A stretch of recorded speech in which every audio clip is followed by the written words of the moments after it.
Tonight's lecture is on history, and it will be covered on the midterm exam. And although history was one of my unfavorite topics when I was in school, it's become one of my favorites because it's a teacher. It teaches us lessons so we don't make the same mistakes. And it's so fascinating to go over what so many people have done before our time.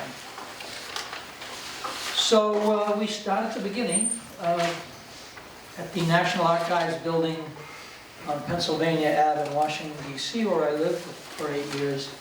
There's a wonderful quotation etched in cement. The past is prologue. Yeah. The past is prologue. History teaches us about the future, and that's very important. So let's see. Let's start out with early examples of mental disorder. We'll come to that in a minute. King Saul, king of Israel in the 11th century BC, had what's called bipolar disorder. It used to be called manic depression. And it's characterized by high and low swings of mood. And it's been said that during one of his highs, Saul stripped off his clothes in public and tried to kill his son. And so there can be some very aggressive, irrational behavior when somebody is a high. Their mood is very high. And in your book, and in the conventional way of thinking, bipolar disorder is mood swings. Schizophrenia is a thought disorder. And that's not quite the way it works. A few years ago, I got a call from a friend who said her husband was acting up bad and would I come over and settle him down. And I went over, and he was very, very manic-y. But as we walked around, I was trying to settle him down, he said, Joe, see those clouds in the sky? Watch me. I have the power to move them around. And he puts up his hand, and of course the clouds shifted a little bit. He said, see, I just moved those clouds around. That's how powerful I am. Well, that's more than just a mood swing. That is a delusion of grandeur, that he can control nature. So when someone's in a high energy mode, they can have a thought disorder. So bipolar and schizophrenia aren't that separate. They are separate in some ways and not in other ways. And that's an example. Way back again in the 6th century BC, Cambyses, king of Persia, Persia is now what country? Iran. And he is one of the first alcoholics on record. And as is true of people who drink alcohol, although alcohol is a central nervous system depressant, it can depress inhibitory centers and lead to disinhibition or outgoing rage, aggression, and shut the cell phones off now. So he was on record as being drinking alcohol a lot and having bad judgment, as often happens.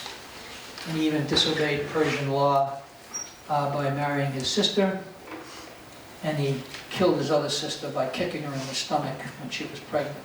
So there's bad judgment, there's aggression, there's what's called disinhibition with alcohol. Alcohol does not sedate. Alcohol leads to brutal expressions of behavior. And of course, I think I told you about Chuck Matthew, a student who was working with me at Tufts Medical School. Oh, it's coming up, but let me touch on it right now. Chuck, student in this class, great guy, was going to work with me at Tufts Medical School. And one night, he was drinking, his brother was drinking, and they walked down, what's that street called? Moore Drive, Less Drive, Moore Drive. And there was a kid from West Roxbury fixing a flat tire. He had been drinking. And Chuck went over and was going, they started teasing him about, your car doesn't work, you're fixing a flat tire. And they got into a little fisticuffs. And Chuck had a black belt, so he floored the guy from West Roxbury and threw him down on the street. And he was walking away. The kid picked up the tire iron and started chasing Chuck and his brother. And he caught up with Chuck and he hit him on the back of the head and he killed him.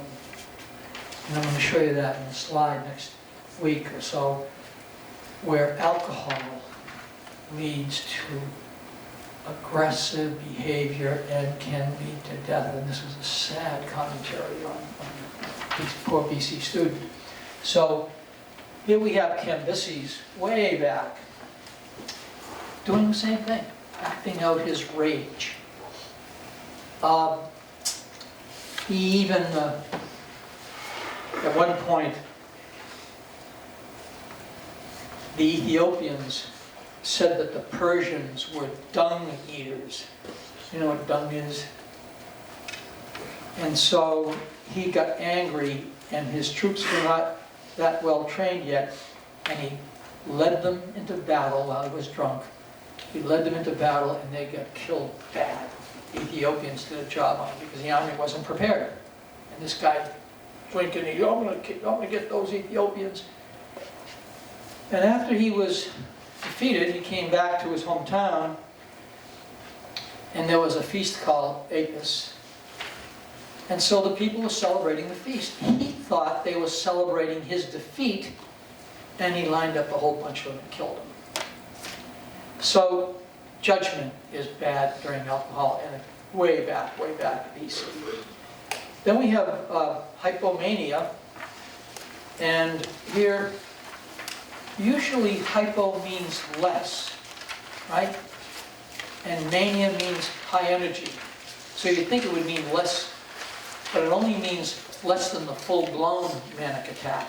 And so hypomania means someone very agitated, very energetic, and over the top on the mood, but not quite to reach a psychosis. And King George III was hypomanic. He had an overbearing mother, and he had a tough childhood, and he was also sick. He was one of 15 children, and he acted out his mania with bad judgment. He even acted out against his children. He was called a mad monarch because he was so hyper that if anyone ever ate at his house, they'd just be beginning the appetizer and the first part of the meal, and he ate so fast he was done, and that's the end of it, and people went home hungry. So, hypomanic, high energy people do everything fast. They drive fast, they talk fast, they eat fast, and they miss out. So, this is way back with it's called the Mad Monarch of England. And if you see on your belt line, you'll follow me talking about this as well as the next one, which is really strange. Jean-Jacques Rousseau, a famous philosopher in France. This is the 18th century, and he and his wife had a baby. I don't think we covered this, did we? And the baby was given up to an orphanage for adoption. That had been abortion. And then they had another baby. And guess what they did with the second baby?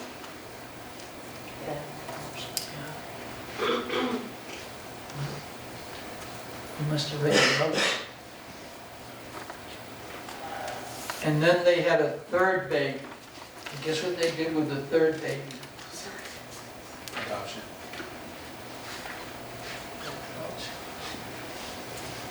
And then they had a fourth baby. Guess what they did with the fourth baby? No idea.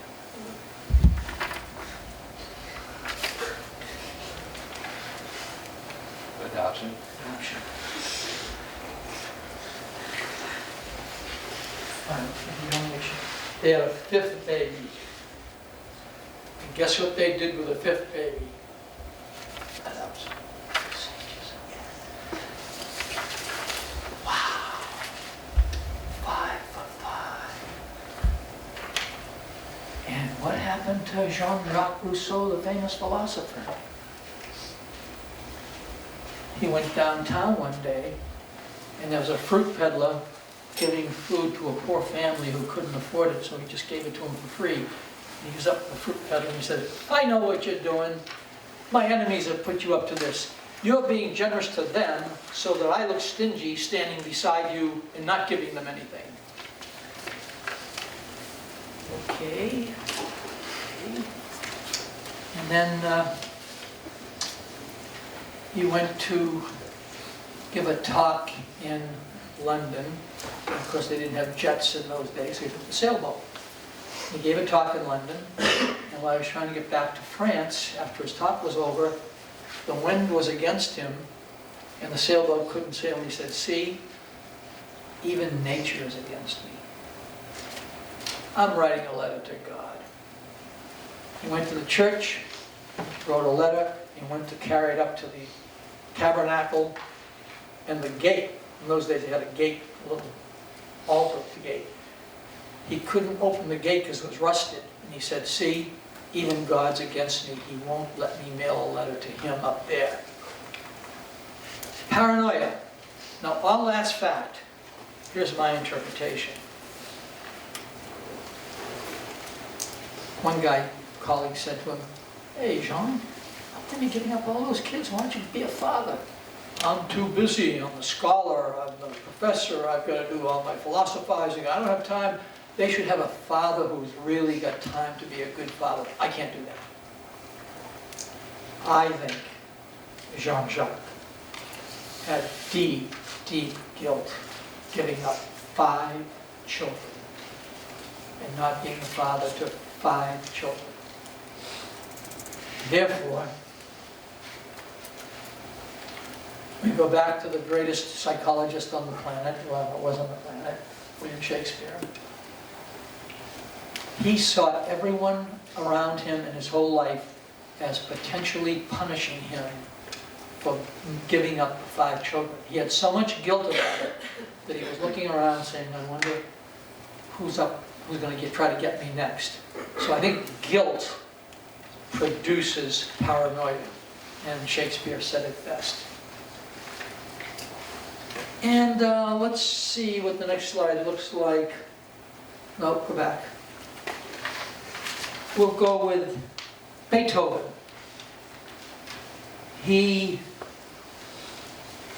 became very paranoid because he couldn't hear well.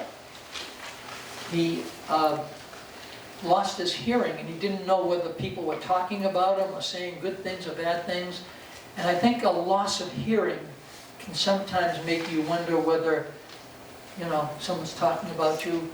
And he became very paranoid, and with his tinnitus, which is a noise, a sound that goes in your ears, was a classic case along with, so way, way back. Now we talk about the big one. The big D. That's the only one you're really going to have to worry about, depression. And we start out with one of our favorite heroes in the American culture, Abraham Lincoln, 16th President of the United States. And Lincoln is going to be an example of diathesis stress, as you'll see in a minute. When Mary Todd, his vivacious girlfriend, broke off the engagement, he became very depressed.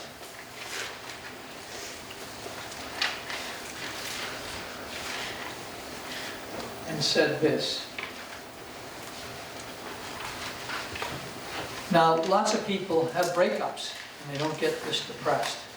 But I believe Abraham Lincoln had a predisposition genetically for depression, and then all these bad things that happened just kicked it off.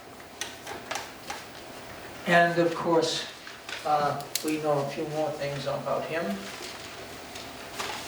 We know that the Civil War, you've seen this one before, was going on, abolition of slavery. The Civil War, by the way, 650,000 deaths. Wow. Big deal. And of course, his son Willie died in the White House. And another son, Eddie died before he was age 4. And Willie died just before he was 12. I can't imagine losing 2 sons. 1 son, I can't imagine that. Losing 2 sons. And having the White House, being the president, and all that bad stuff happen. Slavery's on the agenda. These things, as I told you once before, created a chronic depression for this man. And so, we want to look at those 2 masks again. Because Abraham Lincoln, in our lecture on history tonight, is a historical figure of huge proportions as a depressed person. And the White House, being the president for those years, just exacerbated it. And so we look at one mask 1 month before his nomination at the age of 51. 51? You're not going to believe it. Yes, you will, because you've seen it before. And then age 55, 56. So 5 months apart. Let's look at the first one. And that was 1860 in Chicago when he was a senator. And then the other one's going to be in 1865 when he was a president. So one's in Chicago, one's in Washington. Let's go to the next one. So, oops. So Mills did the sculpturing in Washington, D.C. And now the next one. And so you're going to look at these as 5 years apart. And as you remember, the difference is quite striking. Before, age 51.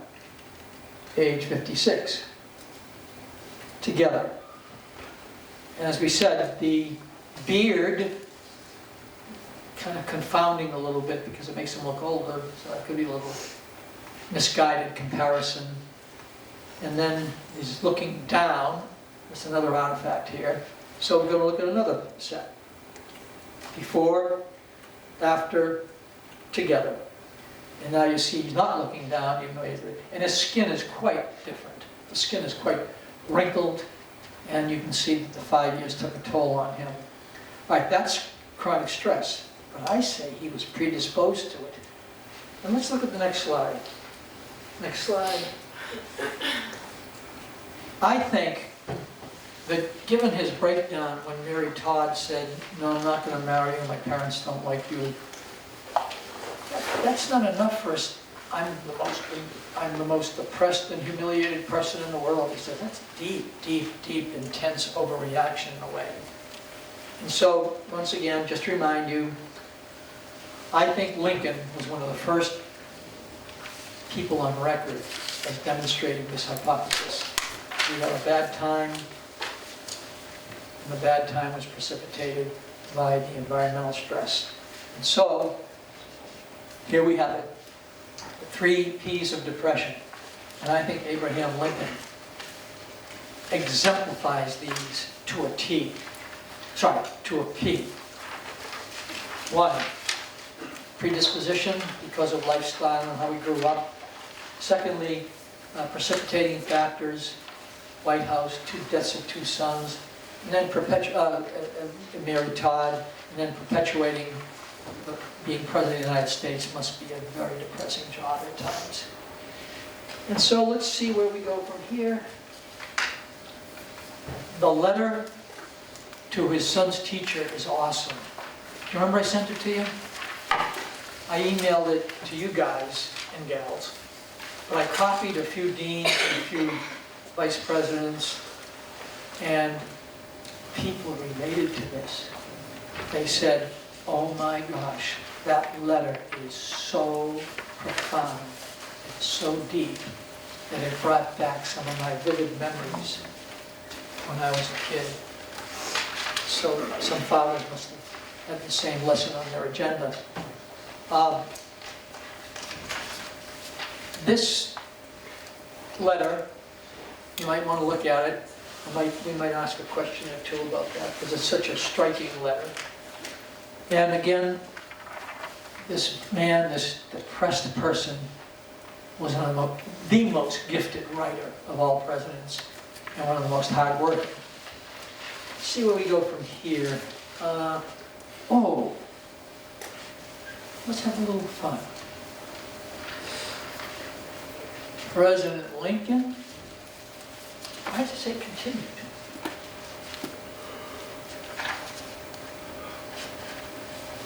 Okay, I gave you the last page of it. Take a look. I like the second one. I don't like it. I appreciate the second one because it's kind of strange. Lincoln was shot in a theater named Ford, and Kennedy was shot in a car, a Ford car a Lincoln car made by Ford. The second to last one is just cute.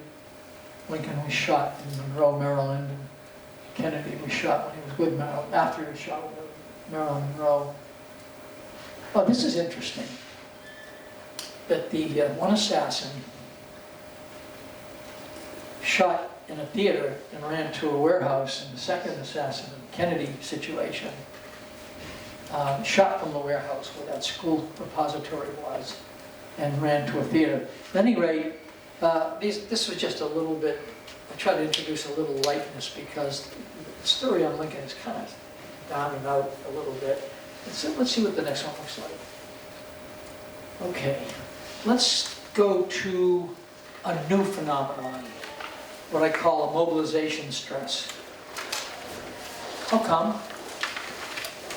We are programmed for motion. You're sitting here for an hour and a quarter, it's tough. We are programmed to move.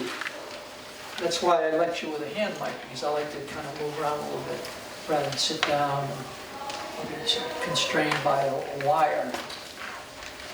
And let me tell you of 4 situations. When rats were artificially immobilized by putting a plaster of Paris cast on them. So they were coated with plaster. And when the plaster hardened, they couldn't move.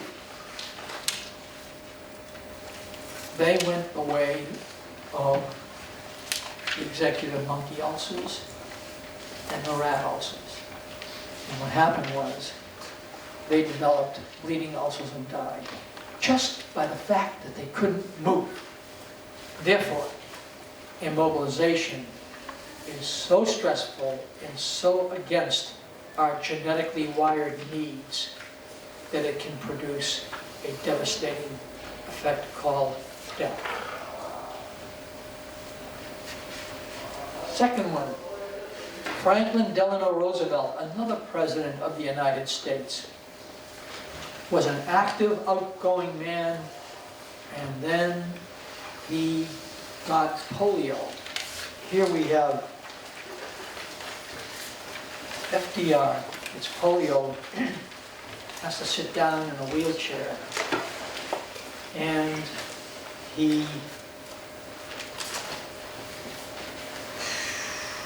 got pretty depressed from immobilization.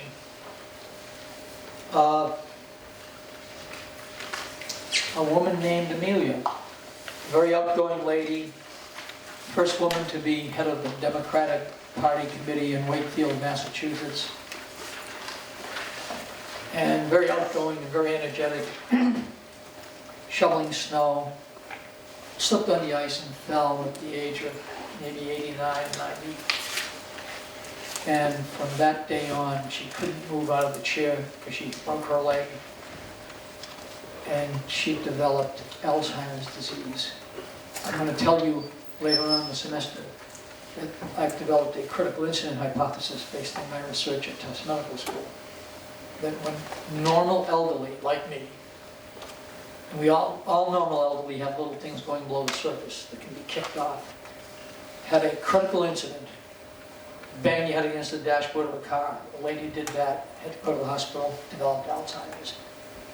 Broken leg, mobilization stress, developed Alzheimer's. This is my mom.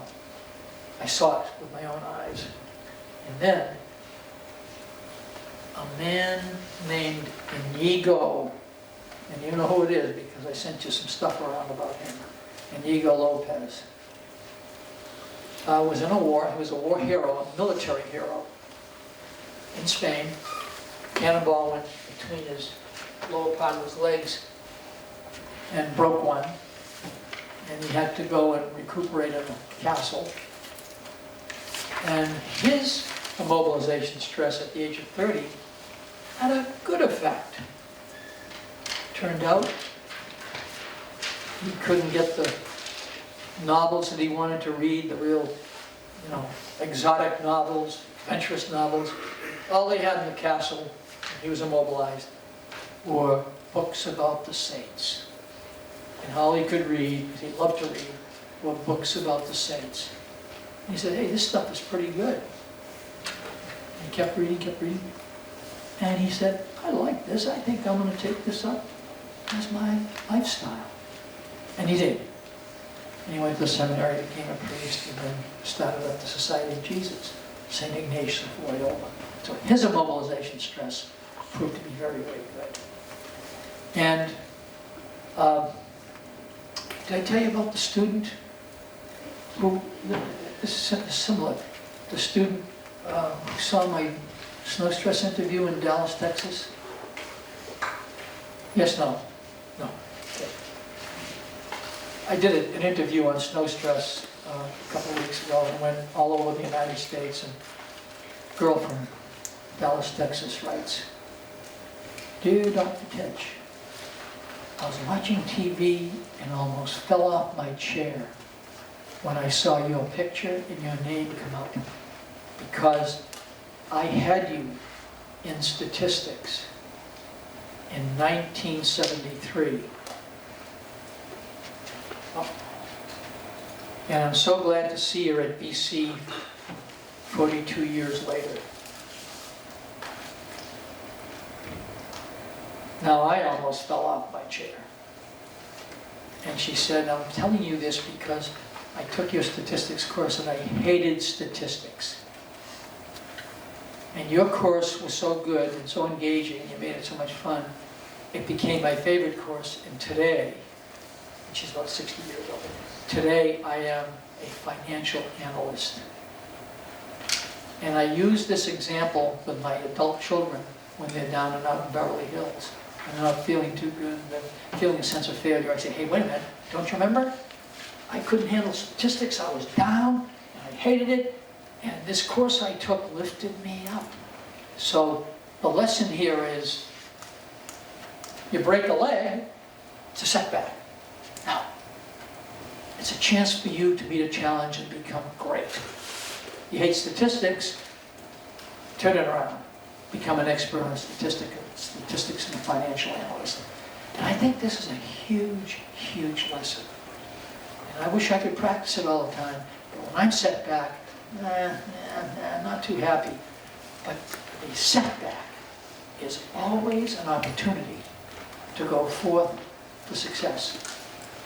The Chinese character in the Chinese language, with all those little lines intermingled, can be pulled apart. The Chinese character for crisis. And when you pull those lines apart, one part is danger, okay? But the other part is opportunity. So the Chinese language had it right. Crisis is danger, and crisis is opportunity. What a wonderful, wonderful metaphor. And so now let's see where we go. Okay, back up one, and we look at Beethoven again. And now, this paranoid guy becomes depressed because he says out loud, gee, what a humiliation for me. Here I am, a musical guy, and person next to me is listening to the music and I'm practically deaf and I can't hear it. How humiliating it was. And then he says something very nice, like what Joe Biden heard in the Senate. It was only my occupation and my work that saved me. And I like that because John McClellan said that to Joe Biden when they were in the Senate. And it reminds me of that wonderful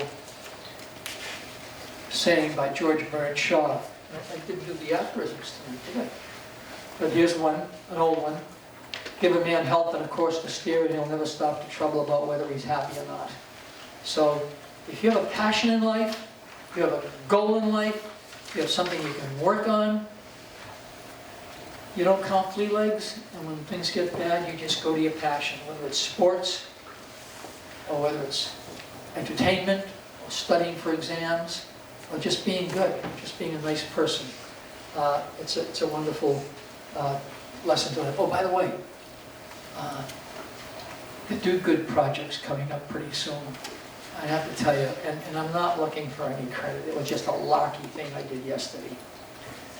I'm in East Boston, and I come up to the toll booth in East Boston to come to Wellesley.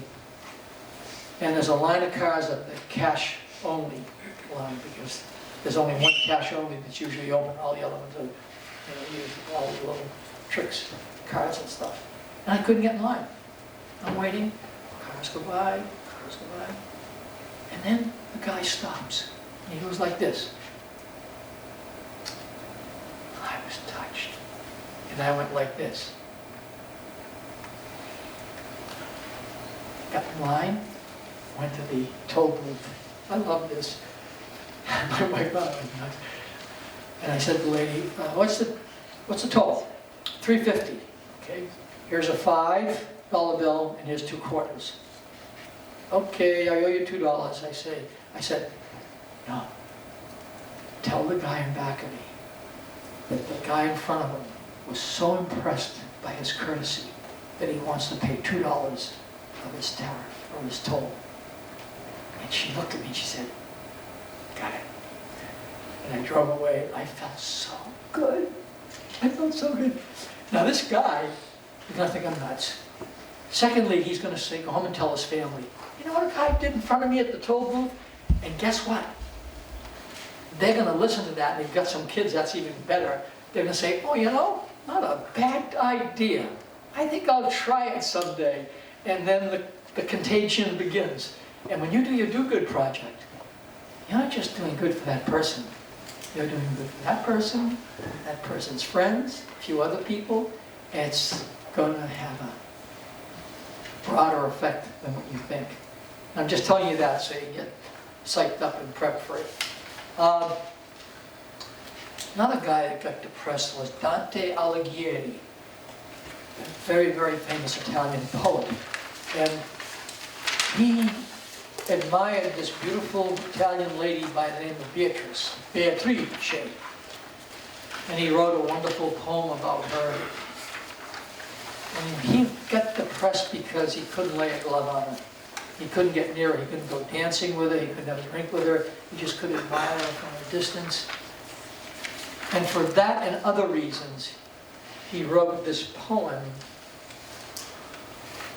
in Italian. It's the opening lines for one of the greatest poems ever written. And I don't know whether you know this, but the Divine Comedy, La Divina Commedia, has these 3 lines. Anyone want to translate it? Anyone here know Italian enough to translate this simple paragraph? No? Want to try? Okay, I'll do it. Next line. Next line. Midway upon the journey of my life, he said, this is the opening lines of the 100 cantos of the Divine Comedy. Hell, purgatory, and heaven.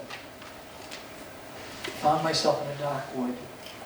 I think he was depressed because there was some politics going on in Florence at the time, and they kicked him out. And there was some things going on with his admiring this lady that he couldn't go near her. I guess he was shy or something. So, Dante, another one. And then, of course, Inigo Lopez was very depressed. in the castle. When he broke his legs, he couldn't get out. He was a very worldly, outgoing guy. I think I mentioned him before, didn't I? St. Ignatius, no? Just the first time? Okay, let's see where we go with it. Next slide. Okay, next slide. Okay, one more. Now you know who this is. Did we talk about the toe rubbing? Oh, okay, thank you. Can't see the toe from here, but one student came up after class one day and said, Professor, which toe is it that you rub? And then I got a high-level Jesuit wrote me a letter saying, don't give the students the impression that all they have to do is rub the toe and the A's will flow. He said, not nice. I said, no, I'm good. I tell them to study. Getting a little reprimand there. Anyway, he was an amazing guy. His conversion was amazing. Let's see what else is up. All right, back up one. So, Inigo Lopez is a huge, huge study in going from depression in the castle, not being able to move, to being a priest in the Society of Jesus. This college is a direct result of his getting out of his woes and becoming a real hero in the church. Then I want to show you this book, which I put on reserve in the library, and I've never assigned any readings there for some reason. But it's a very little book written by a guy who went through a tough period and got depressed. And I think one of the reasons was he was jerked around by everyone. Everyone told him what to do. Go up, be this way, do this over here, go to that school, do this. And finally he said, you know what, I'm tired of this. And he wrote this book. And in it, and it's on reserve, I think it's on reserve. I think I have it on reserve over at the library. In it, he says,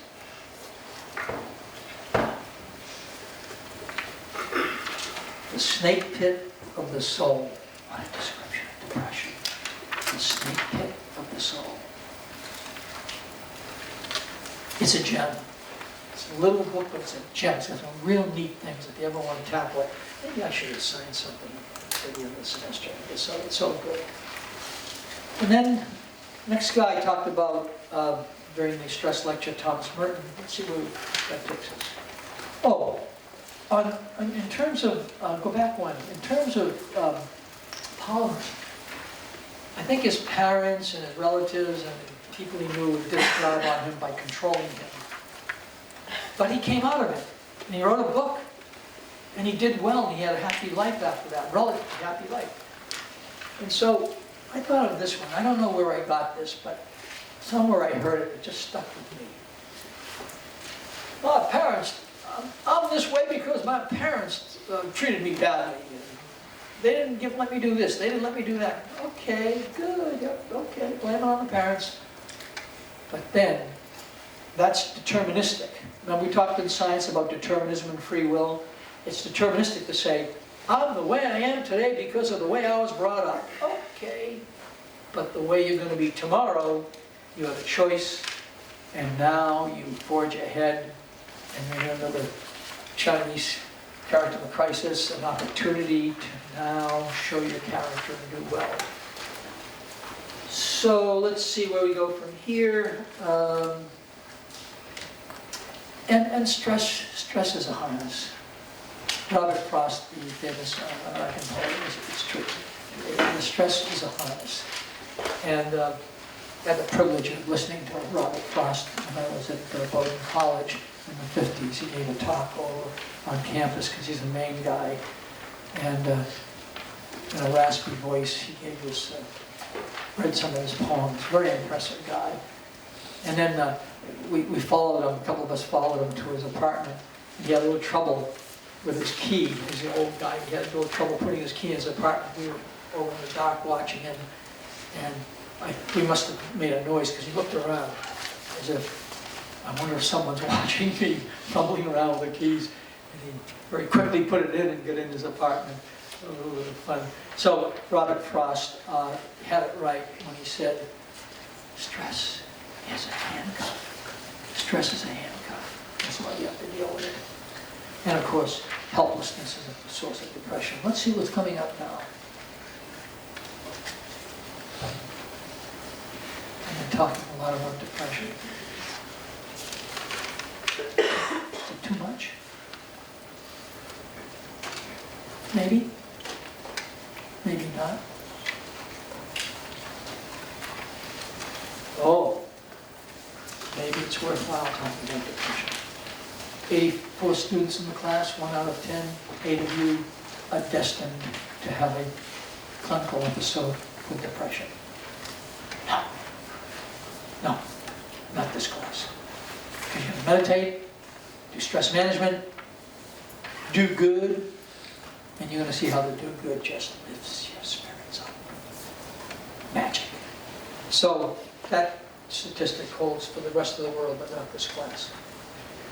Let's see what's coming up. Also, the meditation allows you to experience some things, and that lifts the depression, because if you experience and vicariously go through some of these things that are bothering you, you lift the depression. Next slide. Okay, next slide. I'm going to send you these slides so I can go quickly. This is all about stress, you know, that will help me with depression. By the way, I think I might omit some of these slides. Let me go back and change the next slide. And then you heard this, we're going to Hippocrates now, because what are the philosophical and medical roots of psychology historically? Go back in history. Well, you go back to Hippocrates, you're going way back.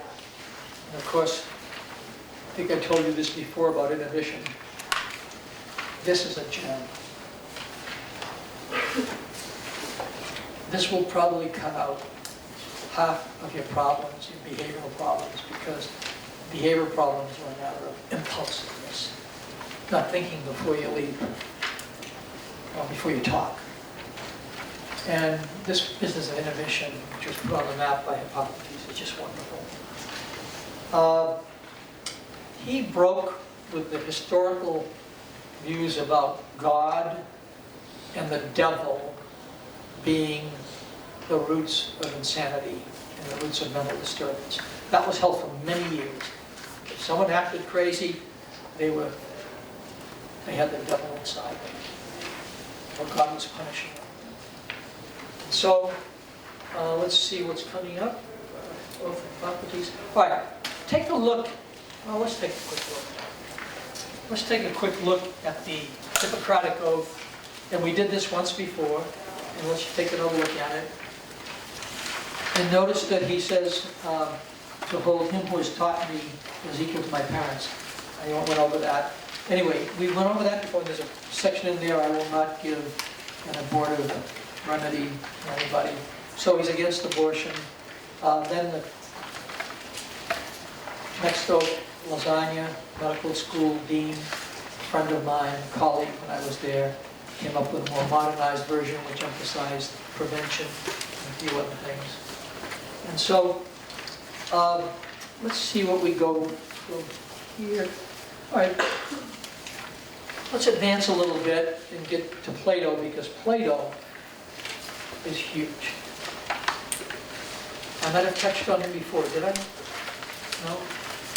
Plato is huge. And with 1 minute left, I dare not start Plato, because he has empowered us big time with appraisal. He has empowered us with mind over matter.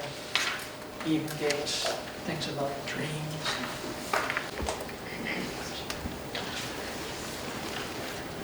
Let's discuss Plato, who is an awesome historical figure. He's been called the first cognitive psychologist, but that doesn't say it. He has given us so much that I have to be careful that I don't go too far and too long. He said when the body dies, that's not the end of it. The mind remains and lives on. And therefore gave emphasis to the mind as more important than the body. And by having that,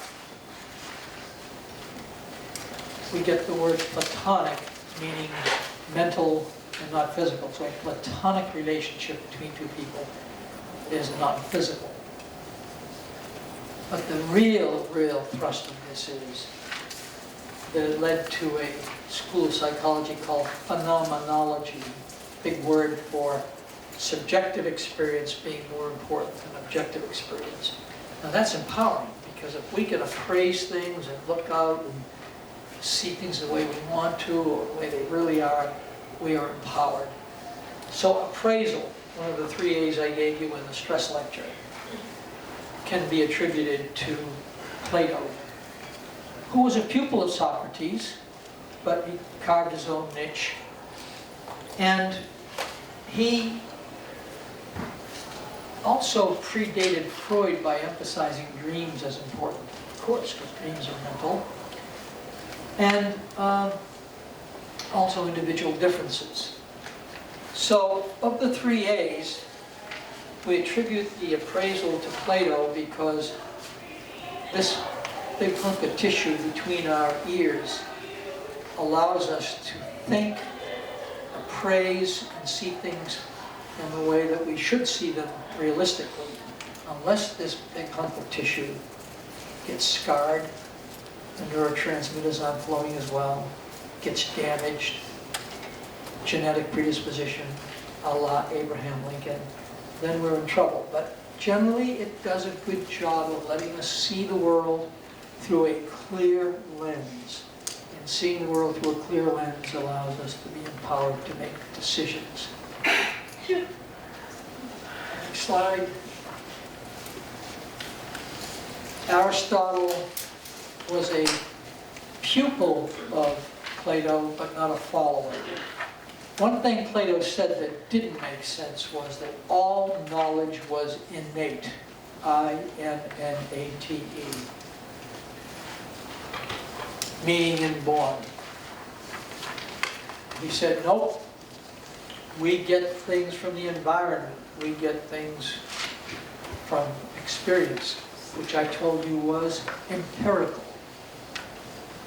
So empirical means experience. Plato believed in innateness. And both guys are right, because genetics is inborn, genetic predisposition is inborn, but also our lifestyle impinges on us. Aristotle came up with 3 laws of association, which are really quite neat to explain and understand memory. And in that, and here they are. How do you remember things? Well, if 2 things are similar, if you have an experience tonight on the way home, and it's similar to what you experienced when you were a 10-year-old, you'll, whoa, I remember that okay. And contiguity if they follow one another. If you have an experience that you remembered vividly, and it was followed by something similar to it, well, I shouldn't say similar, but followed by another experience, when 2 things are together, they are remembered. And then by contrast, opposites. Sometimes opposites can be remembered. So these are the laws of association, and they led to the word association test. We have a person falling asleep. Could we just look up and stretch a little bit? You want to stretch a little bit? We haven't had a break in a long time.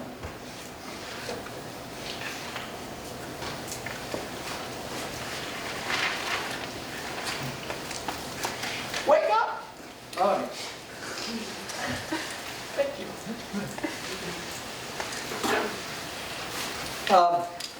Let's go with, we'll let these go for now, but the word association test is based on Aristotle's laws, and it's used in lie detection today, when people are hooked up to a polygraph which measures body functions, and we'll get to that when we get to the body language lecture. Oh, I'm thinking of not doing that in class to make up for a snow day.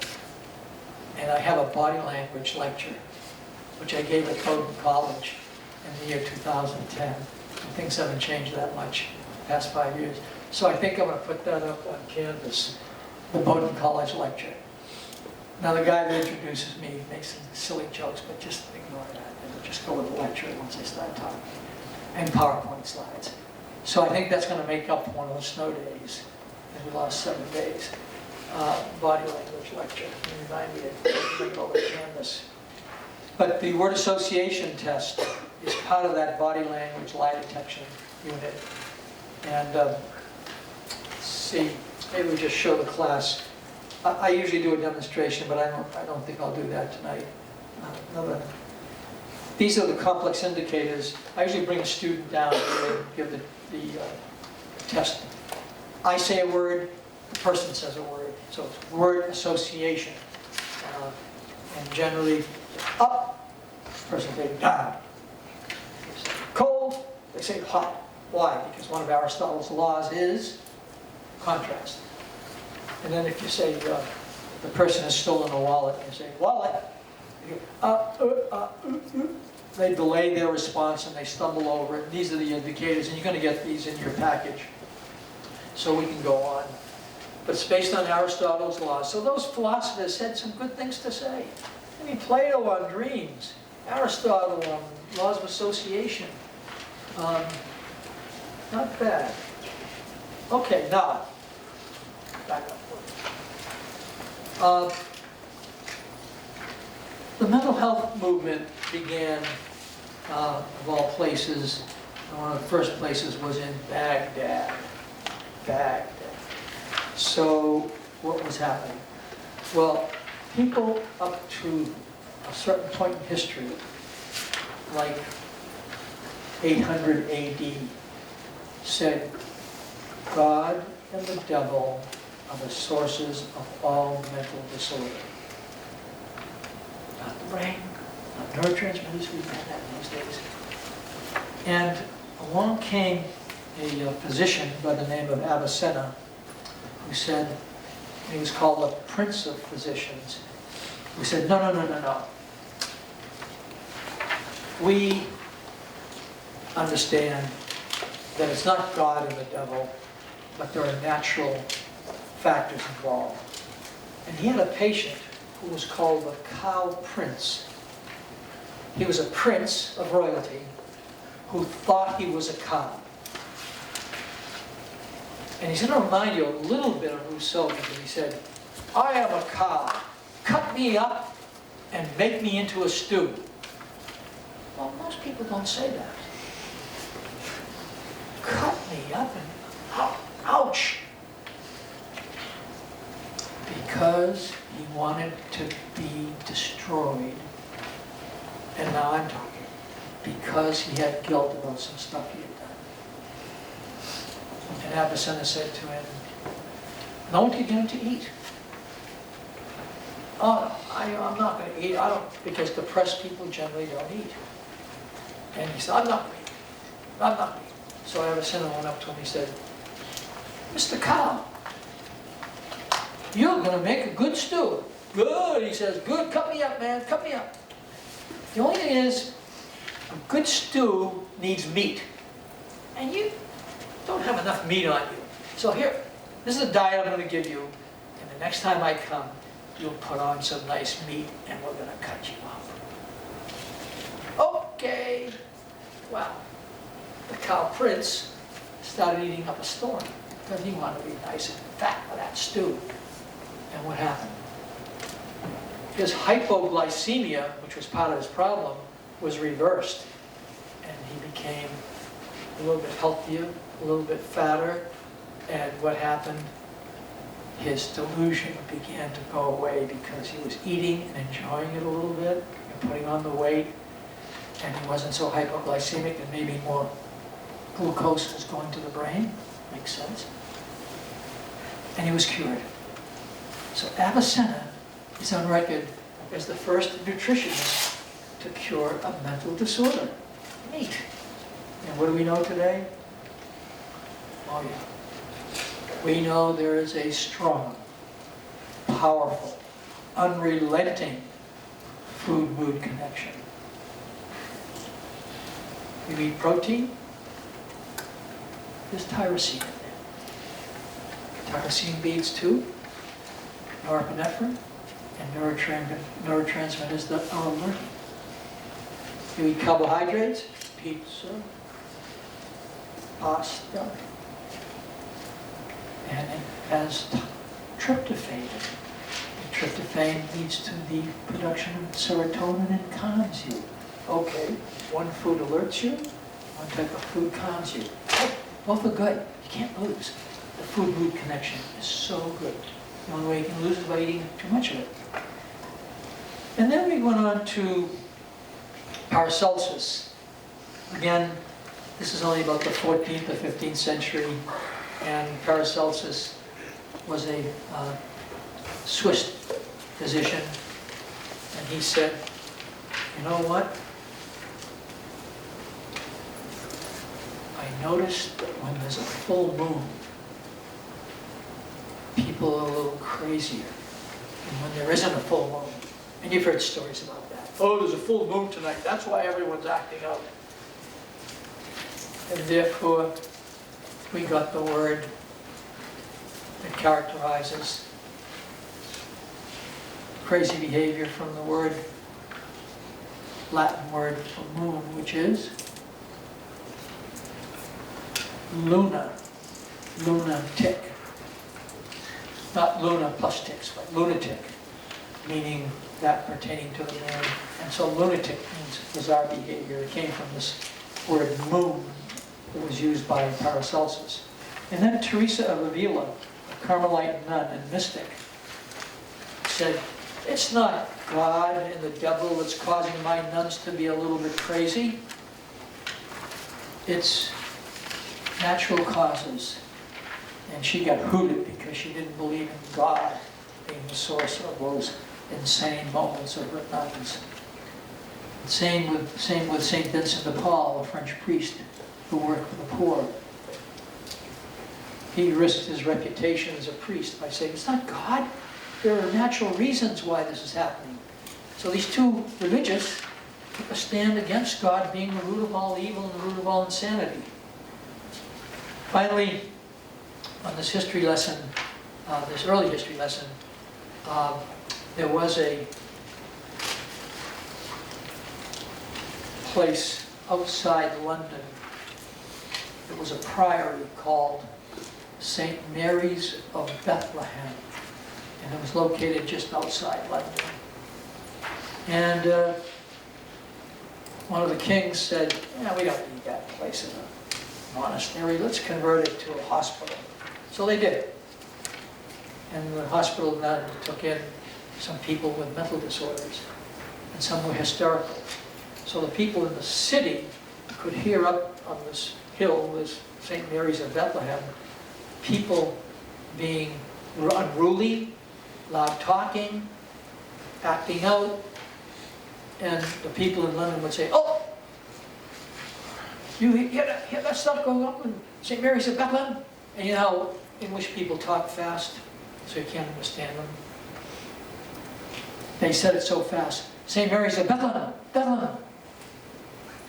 Bethlehem collapsed into the word Bedlam. And Bedlam became a descriptor for loud talking and crazy screaming and disorganized behavior from the day of St. Mary's of Bethlehem being converted to partly a mental hospital. Then we have Ben Franklin started a hospital that had some mental patients in it in Pennsylvania. And then we had in Williamsburg, Virginia, the first true, thorough mental hospital in the Western Hemisphere. By the way, the first mental hospital was in Baghdad, first in the world, but then in the United States, Williamsburg. And then we had therapy that probably was based a little bit on God and the devil being partly responsible. And so, let's see what the next slide shows. Okay, I call these By the way, they were successful therapies. And I call them therapies by assault and battery. How come? Well, in the first situation, if somebody screamed and yelled because they were hallucinating and had delusions of grandeur and stuff, want to sit up, please? If someone was screaming and yelling, they said, okay, you're disturbing us, we'll take care of you. And they put them into a crib.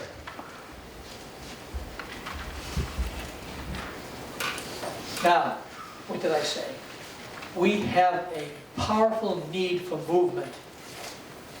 And I was once in the back of a Fiat for an hour, and a Fiat, you're laughing. It's a small car, right? And you know what the back compartment is like? Yeah. Have you been there? No, I've never been. Did you ever see it? Yeah, I've seen. It's like, let's play catch up and do the two aphorisms, 17 and 18. 17 we covered. You're freedom when you're easy in your harness. Robert Frost is referring to stress being a harness, tension being a harness, and you're free to make decisions and freedom to choose when you're not under a lot of stress and you're not under a lot of tension. And the last one on that page, nothing is good or bad, but thinking makes it so, really reinforces Plato's idea that the mind is more important than matter, and your appraisal of the world empowers you. That's the important thing about Plato. You are empowered by your thinking being the most important part of your apparatus. So those we did, and let's see if we could go back and help you out on the midterm exam by saying, yeah, I'd go back and review the other aphorisms. I'm not going to do that, but they look good. They look like, I'd say half the money exam, at least half. So there's points in the bank for you, and then more points in the bank in this folder. 10 free items to choose from. And now let's continue with therapy by assault and battery. The first one, if people acted psychotic, if people acted insane, if people misbehaved in public and stuff like that, they were put in a crib, which, as I was saying during the first part of the lecture, I experienced a little bit of that claustrophobia when I was forced as a young person to be put in the back of a Fiat. And you're nodding, it's really tight, isn't it? And I had to sit there for an hour's drive to Perryport, Maryland. And it just unnerved me something. It unnerved me something bad because I couldn't move. And we have a natural proclivity to move. And if you're claustrophobic, so to speak, in a small area for too long a period of time, like over a minute, you get a little bit nudgy. So the crib punished people by taking away their freedom of movement. And that punishment did away and extinguished their erratic, neurotic, and psychotic behavior. That's why I call it therapy by assault and battery. I'm not going to hallucinate. I'm not going to have a delusion. I don't want to go back into that crib. I'll behave. And by behaving, forced behavior did away with some of the psychotic symptoms. And the next one is the tranquilizing chair. Same deal. You misbehave, we're going to strap you in that chair. It's called a tranquilizing chair because it tranquilized people by getting rid of their neurotic and psychotic behavior. Why? People did not want to be strapped, blindfolded, and immobilized in that chair. Remember, immobilization stress. Immobilization with the crib, with a tranquilizing chair, are punishments because it goes against the natural rein for movement. And as we saw, long-term immobilization can lead to serious physical problems. Now, on the other hand, and quite different than immobilization, is the next punishment, where it was just the opposite. You put someone in a chair and you whirl them around. And when you whirl them around, you kind of get a little bit dizzy and hazy because the blood is taken from the head, from the brain, and less blood in the brain means you're getting a little woozy now, and that's like, I don't want to be woozy, I don't want to be out of it. I'm going to behave because I don't want to go in that tranquilizing chair. Have any of you ever experienced this at a carnival? Oh, you have. I experienced it, I know when I was younger we went to carnivals and they had these swings. Not like this, but a big swing that swirled around. Have you ever seen it? Have you ever experienced it? Anyone ever been in a... Yeah, go. What was your... just tell us what your subjective experience was. Take this, go ahead. Well, if you've ever been on Superman, it goes really fast and gets really dizzy. It goes upside down and stuff. Upside down? Yeah, it gets really scary. Feels like you're gonna fall out. So. That's a new trick because mine just went around like this. Oh, that's so Yours extreme. goes in two. Oh, interesting. You get a little woozy? Yeah. Yeah. A little woozy. Yeah. Good feeling or bad feeling? Mixed. Not good at the time, but like afterwards, you kind of feel good about yourself. So at the time, you felt kind of out of Yeah. control because you're being manipulated and swing around. Yeah. Then when the blood starts going out of your brain down to your toes, you just feel a little bit woozy and dizzy, and it's like what? Smoking marijuana? I wouldn't know. Me too. Anyone else want to chip in? Is there another tranquilizing chair in the chair? In the chair. Oh, I won't throw it. Yeah, these work. These work. But so when you're cutting off a finger, we don't want to do that. It worked because they were punishments. And shocks have been used. Electroshock therapy has been also talked about as therapy by assault and battery. We'll talk about electric shock therapy later on, where you put electrodes on the head and you fire electricity through the brain and the person has a convulsion, called electroconvulsive therapy by some people. And it worked. And they're also a little bit assault and battery. Let's see where we go from here. Okay. This guy, Freud, turned things around a good bit in his theories. Theory of psychoanalysis, method of psychoanalysis. Let's see. All right, before we go to Freud, let's talk a little bit about the humanitarian reform which preceded him. And so, one of the things is, in Europe, a guy by the name of Philippe Pinel, French physician, talked a little bit about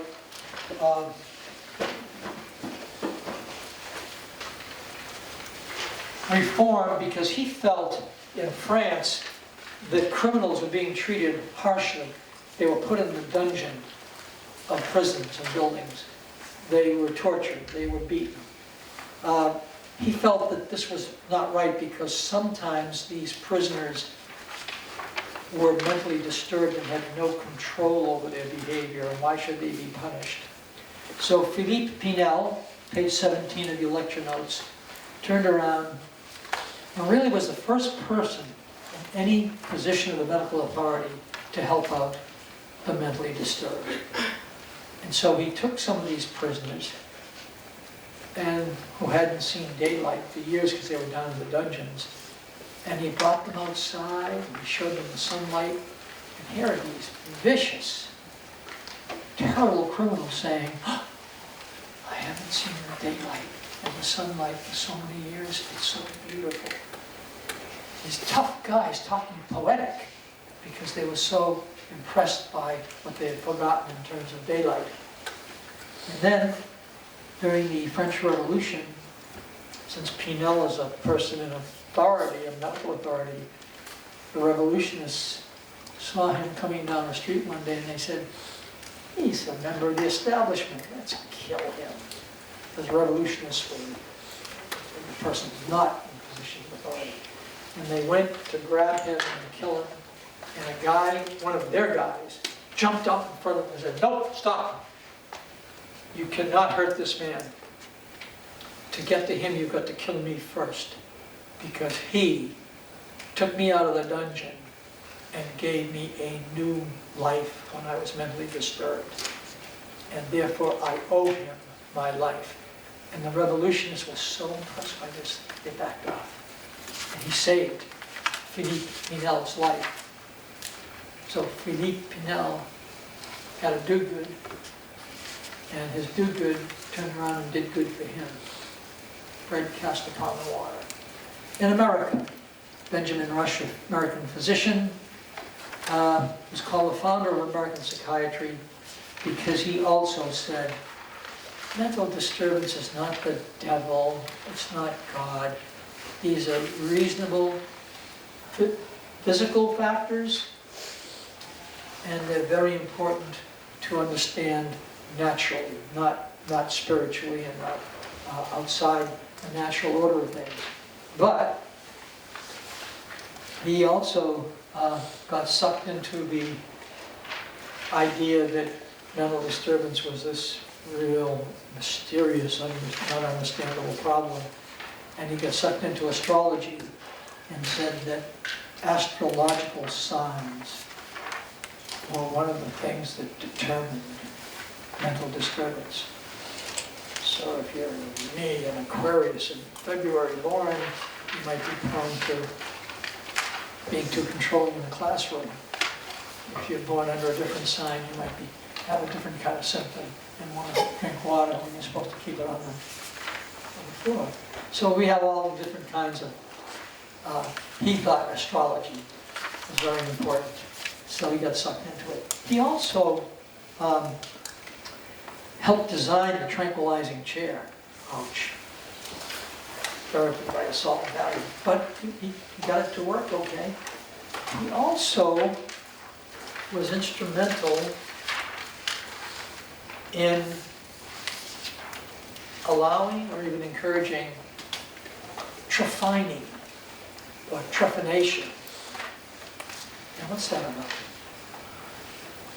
Look on page 18 of your notes, which all of you have in front of you, and you'll see that it's drilling a hole in the skull to let out the bad spirits that are causing mental disturbance.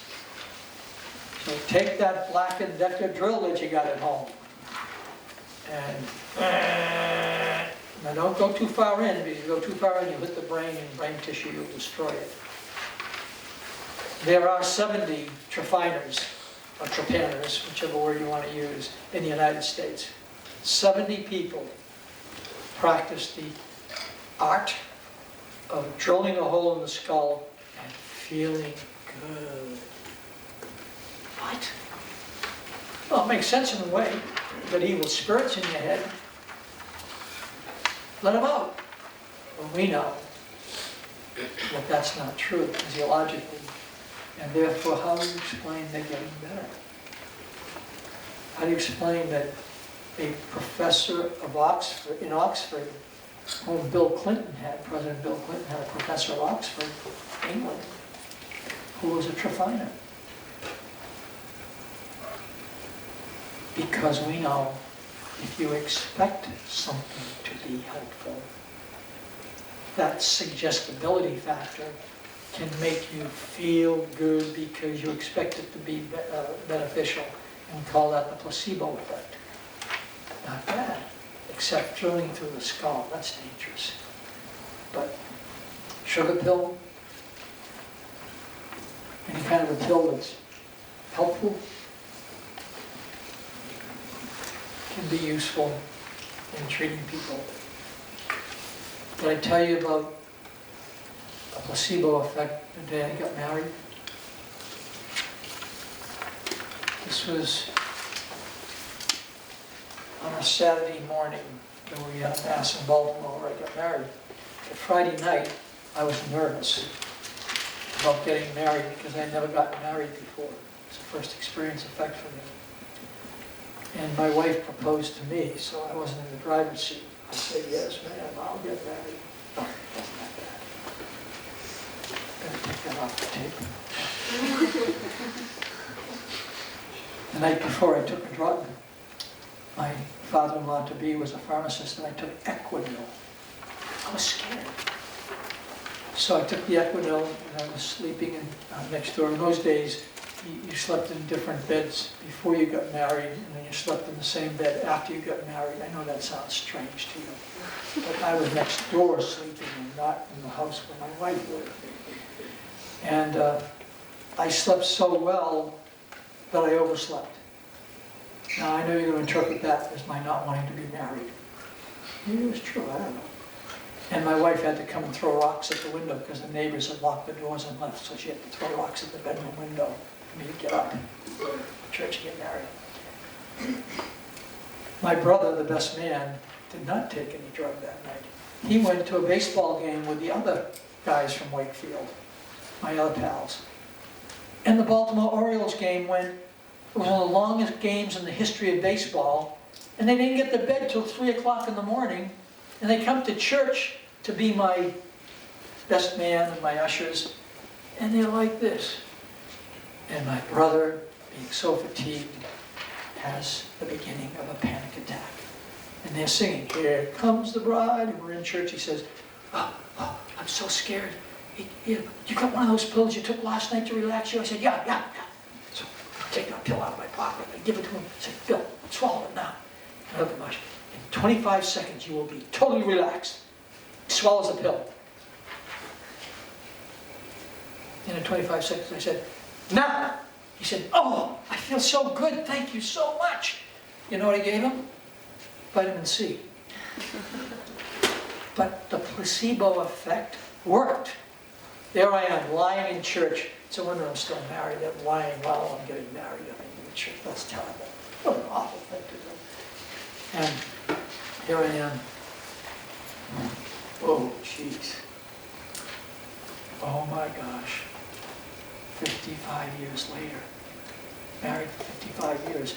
You know what I gave my wife the morning after our 52nd anniversary? I put on the breakfast table a deck of playing cards. Guess why? How many cards in a deck of playing cards? 52? 52nd anniversary. So remember that on your 52nd anniversary, after you get married for 52 years. Deck of playing cards is the name of the game. Okay, so trepanation has a placebo effect that's very dangerous. There are 70 in the planet, in the United States. And then we have Dorothea Dix, this wonderful lady who taught school, Sunday school in Massachusetts, and she noticed that some of her female prisoners up there in Framingham had scars on their back from being whipped by the people who took care of the prisoners. So she decided to change that, and she went all out and had money spent for treating mental patients a lot better, treating prisoners a lot better, and also made contributions to 32 mental hospitals in the United States to help them, help people be treated a lot better. So Dorothea Dix was a hero. She was also a firstborn who took care of her brothers and sisters. And later on in life she said, she had a father who was an abusive alcoholic. She said, I never knew childhood. I was a grown-up as long as I can ever remember. But she did a wonderful job, as many firstborns do when they're achieving. And again, I say, shame on my parents for what I am today, but shame on me for what I become tomorrow. And then Clifford Beers, and then the Germans got into it, and the Germans did a wonderful job of bringing the brain into the psyche, the understanding of mental disturbance.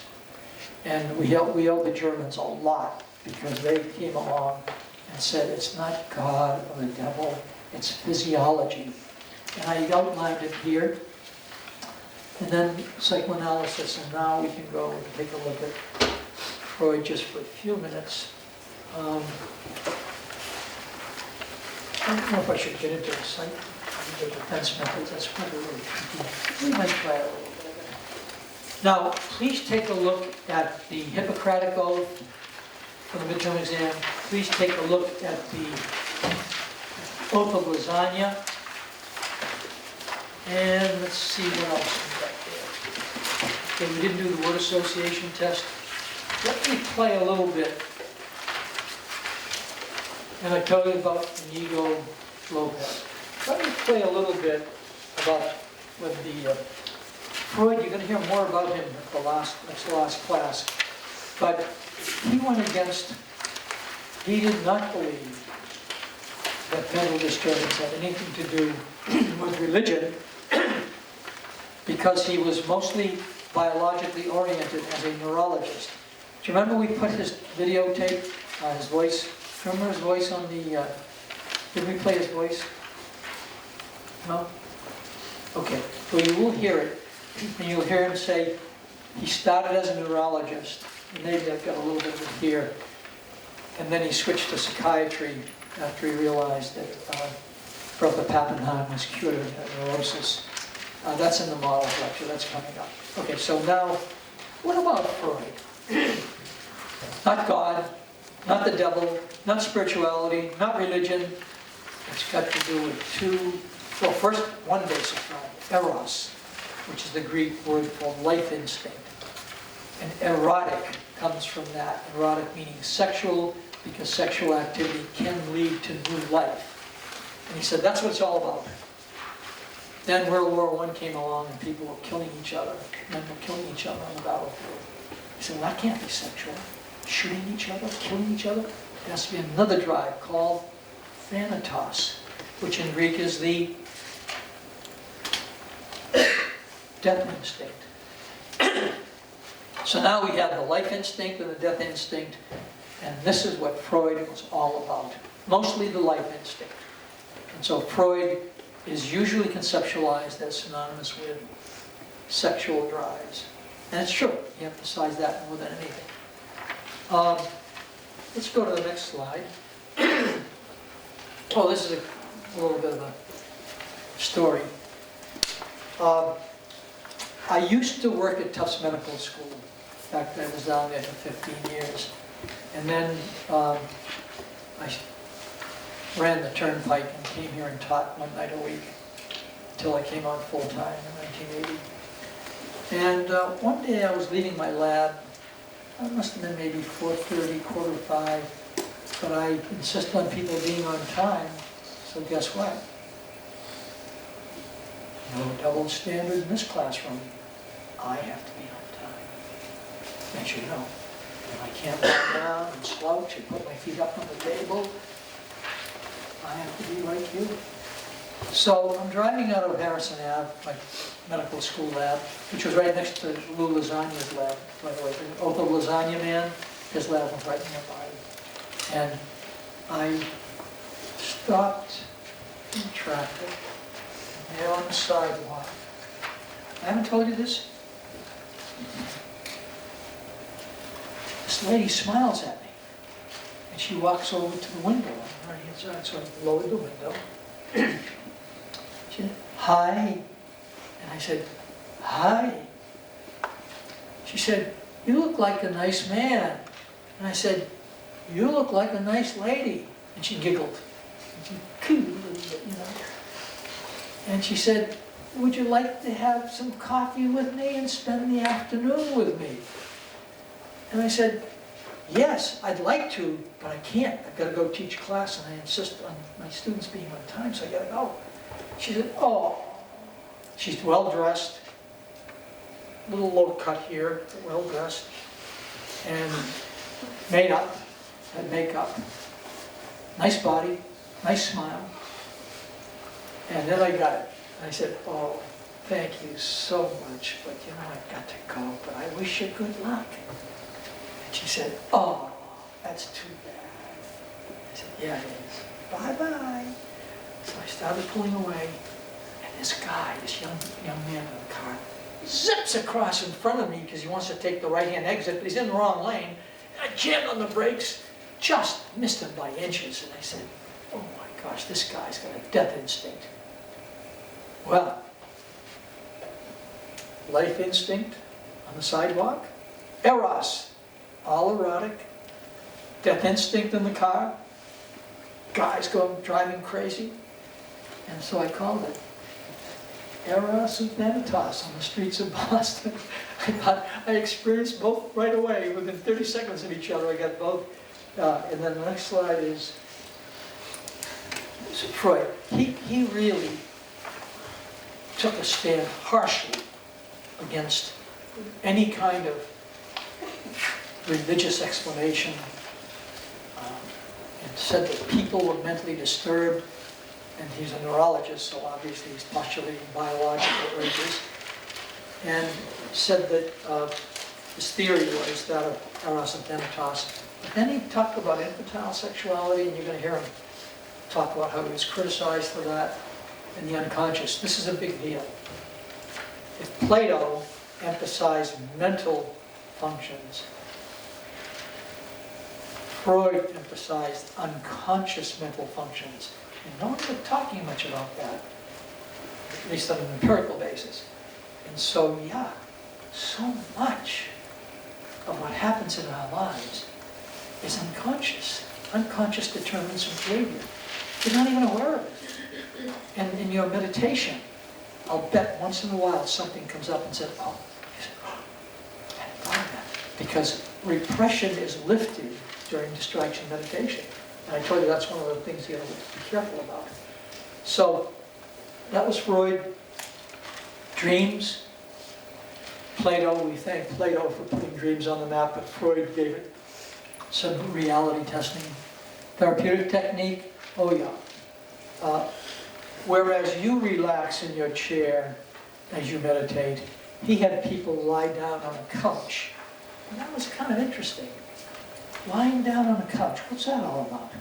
Because if you lie down, you're relaxed enough so that your mind can go places it wouldn't go if you were sitting up and looking around and talking to someone face to face. First, you can't see the therapist's face because you're lying down and he or she is sitting over here.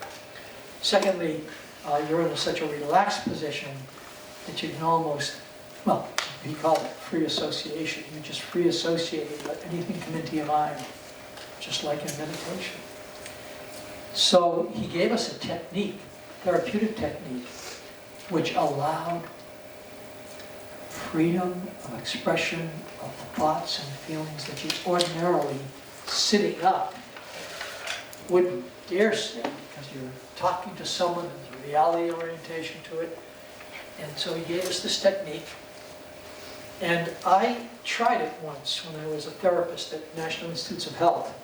I was treating a young woman who had been on a couch with another analyst, a psychoanalyst, and I was a clinical psychology therapist. And when he transferred her to me because he was going out of town, it was only natural that she went back on the couch. Didn't work.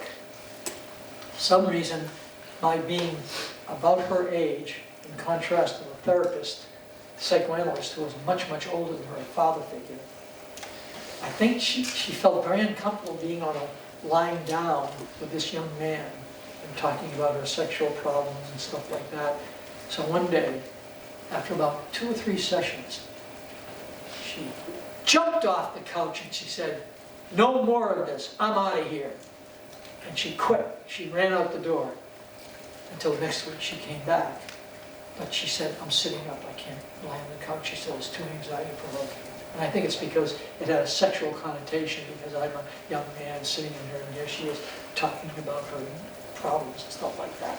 So lying down on a couch with a psychoanalyst can be very anxiety provoking because you give up control.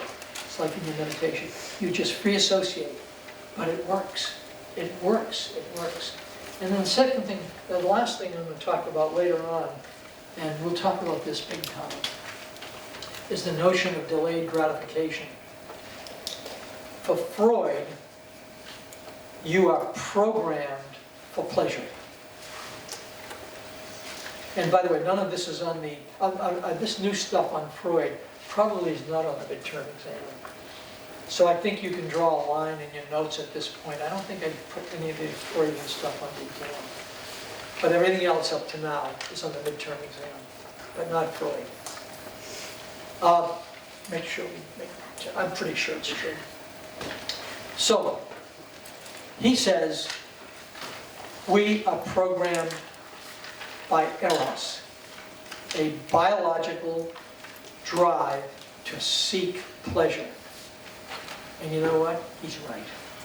Remember the stress and meditation lecture? Yeah.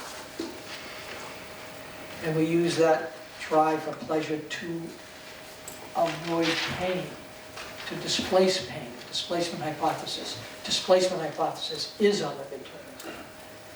And so now we have this biological drive, and how do we control it? Freud said, not only is there an ID, biological drive, but there's an ego that says, let's control that drive so we get along in society. So the ego is the executive of the personality. The id is the energy that drives you. But that id can get you into trouble if you don't inhibit it, back to inhibition. Because impulse control, I want it now. I want my pleasure now. I want that pound of chocolate chip cookies now. I want that sex now. And then you're over in the eagle's nest? Lion's nest? No, the lion's over here. No. What's that? That's the eagle? What's it called? Eagle? Not what's that? Eagle's nest? Yeah. Is it called eagle's nest? Oh, good. Sometimes get confused with the lion's den. The lion's, I don't know. And you're holding hands over at the eagle's nest, eating a nice lunch, or no, nice supper. And then you have some black market wine or something. There's no wine over there, is there? No, so you have your own wine hills. And now you're feeling good. And you're holding hands, which is making you feel good. And you say, hey, let's go back to the room. We're having a nice time here holding hands. And you go back to the room and you do more than hold hands. And you feel good about doing more than holding hands. And the id says, go for it. And the ego says, no, wait, no, don't do it. And the id says, don't listen to that chick. Go for it, it's yours for the evening. And you go for it, and you go all the way. And 9 months later, you're changing diapers. And the ego says, I told you, now change those diapers, you jerk. I told you not to go all the way that back in BC 9 months ago. So the id wants gratification now. The ego says, delay it, man and woman, or you're going to get in some kind of trouble. And the same would go for having a big, massive drinks over at Mary Lou's, and then driving home and getting in a car accident. The ego says, don't drink all that stuff because you'll get in a car accident. So, to me, this is one of the most powerful contributions of Freud imaginable. And everyone emphasizes the sex and the aggression. No. It's the notion of delayed, postponed gratification to get along in our society for a greater day. A greater day. To score that goal, throw that three-pointer and I'll strike out that batter. It's a greater day than just now. And so, this delayed gratification to me, and I'll go over it again in big time because I feel so strongly about it, is something for you to remember for the rest of your life, because it's going to reduce your stress if you don't go for the goal right away, immediately. Immediate gratification can get, you know, I'm preaching to the choir. I'm just emphasizing it as a Freudian contribution, not just sexuality. It's got to do with all kinds of pleasure. Eating, drinking, screaming at people. That feels good to scream at somebody and yell and get that catharsis in there, and yet you've made an enemy. Now you've made an enemy. And I think I made that mistake in this class by sometimes reacting and saying, hey, do this, do that. Because you guys have become subdued. You've become somewhat subdued, and I feel a little bit bad about that. So I think I am a victim of maybe not practicing delayed gratification 100% of the time. And no human being can. No human being can. Let's see. Oh, yeah. Let's just tap into a couple and then we'll go. Okay? Just ego defense methods are unconscious, they're automatic, they work, mostly unconscious. They work, and they make you get along to go along today. Next week, next year, on your 52nd wedding anniversary, you could have problems. Maybe even your second wedding anniversary. But let's just tap a couple and then we'll stop. Oh, let me first tell you. This is huge. This guy, Sigmund, Uncle Sigmund, believed in eros. Biological urges are where it's at, he says. And if the ego's lucky, it can contain them. And what does he say the year before he died? And I'm going to show you a video recording of his, one of the few recordings of his voice on the planet. I don't know where I got it. Like the Saddam Hussein in the bunker, I don't know where I got that. But he says, somebody said to him, one of his students who became a professional psychoanalyst, he said, Master, please tell me, why does psychoanalysis cure people? How does it work? Why does it work so well? Now, Freud's a year before he died. He's living in London. He's been in exile because the Germans took over and were anti-Semitic. And he's over in London. And this man, who believed in the animal basis of human beings. You human beings out there are nothing but animals driven by sex and aggression. Eros and Thanatos. He surprises the guy, surprises me, and will surprise you with a humanistic statement.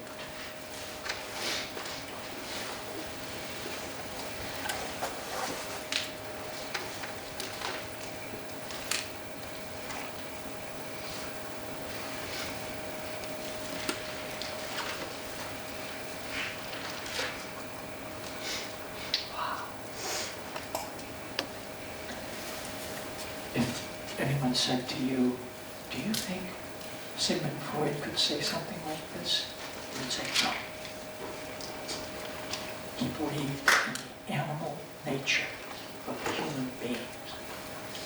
Animals who go for sex, animals who go for aggression. First and foremost. And then the ego and the superego, the conscience come along for the ride. But the secondary, primarily, we are animals. And look what he says. Love. Love. You know what? He's right. Think of it. When you feel love, or when someone expresses love toward you, like in the Do-Good Project, all those do-goods are gestures of love. When you have that expressed toward you, you feel like it doesn't matter whether it's snowing out, it's still snowing out there. So Freud, in his last year before he died, had this wonderful insight. Maybe he was thinking, I'm going to have to say something nice when I get up to the pearly gates. He hit it on the nose. And so I think we'll stop there because, well, let's just read this.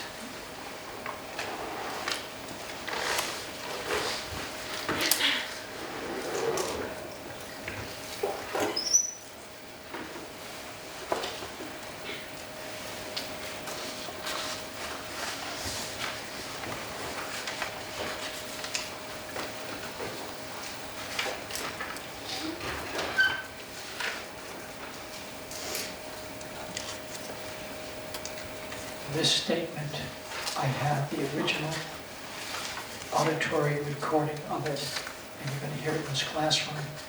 And he says it in halting speech and with some feeling, and you're going to be very taken by it. And I think maybe, oh, this is Pavlov in Russia. We'll stop there.